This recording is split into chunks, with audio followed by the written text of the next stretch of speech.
जाता है कि मैम हमने प्रॉपर्टी सेल की थी और सेल करने की वजह से हमारे पास इनकम टैक्स का नोटिस आ गया।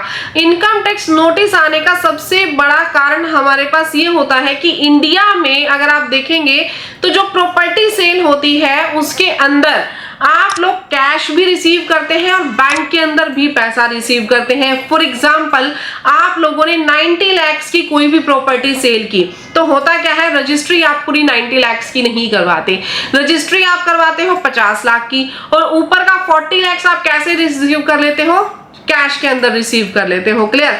अब जो आप लोगों ने 50 लाख रुपीस रिसीव किए वो आप लोग बैंक में रिसीव कर लेंगे क्योंकि उतने की आपकी रजिस्ट्री हुई है, और अदर देन दैट जो पैसा है वो आप लोग कैश में रिसीव कर लेते हैं। जो कैश की अमाउंट है बहुत सारे लोग उसको उठा करके बैंक में डिपॉजिट कर देते हैं और इसके बाद इनकम टैक्स डिपार्टमेंट की नजर होती है आपके बैंक अकाउंट पे भी। बैंक की जो ट्रांजैक्शंस है उसकी रिपोर्टिंग एसएफटी के अंदर होती है।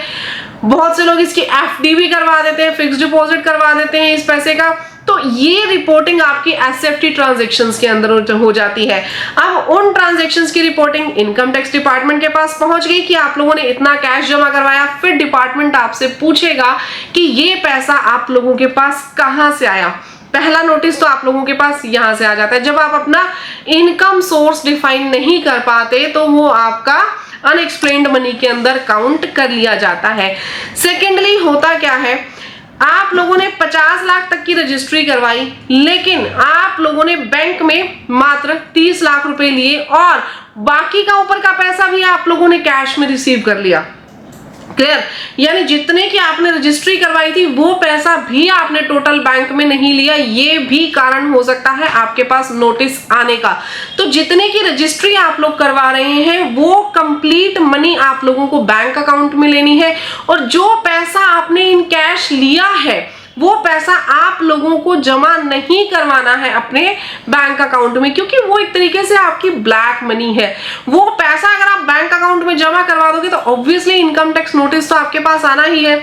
बट मैं आपको ये रेफर नहीं करती कि आप लोग ब्लैक मनी ले, रीजन बीइंग कि अगर कल को आपने प्रॉपर्टी परचेज करनी है, आपको कुछ भी व्हाइट मनी दिखानी है तो आप लोग इसको शो नहीं कर पाओगे।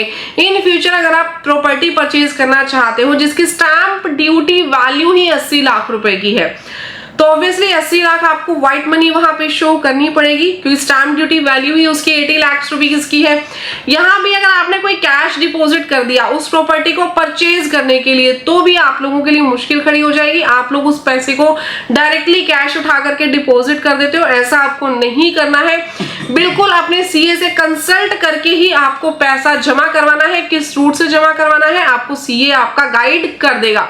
नेक्स्ट वन अगर मैं बात करूं, कई बार हम लोग एग्रीमेंट तैयार करते हैं, हम लोग सेल से पहले एक एग्रीमेंट तैयार करते हैं और उस एग्रीमेंट के अंदर कई लोग क्या करते हैं, ब्लैक मनी का भी जिक्र कर देते हैं कि हमने जो टोटल ट्रांजैक्शन की है प्रॉपर्टी की वो 90 लाख की है और इतना पैसा हमने सामने वाले पर्सन से रिसीव कर लिया है।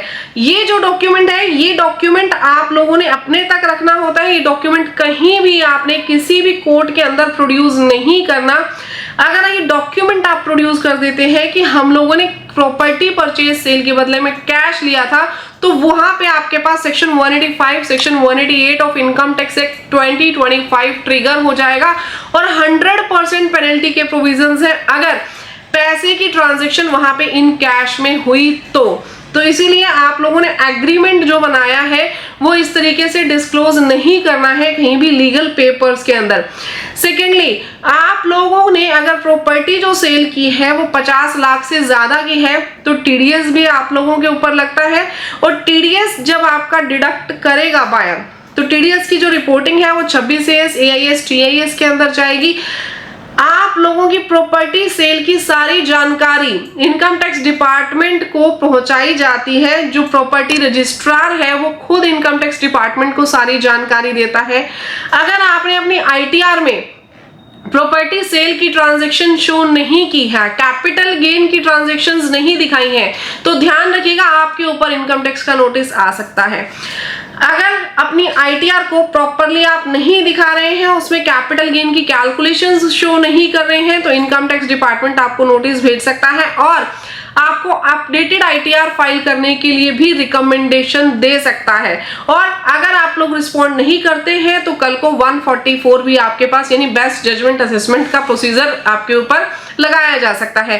तो आप लोगों ने जब भी प्रॉपर्टी सेल की हो या परचेज की हो तो इस बात का ध्यान रखना है कि आप लोग ऐसा कोई भी पैसा बैंक के अंदर जमा नहीं करवाएंगे, अपना एग्रीमेंट इस तरीके से लीगल डॉक्यूमेंट्स के तौर पे जारी नहीं करेंगे, क्योंकि आप लोगों के ऊपर, बायर के ऊपर भी और सेलर के ऊपर भी इक्वल अमाउंट्स की पेनल्टीज लग सकती हैं।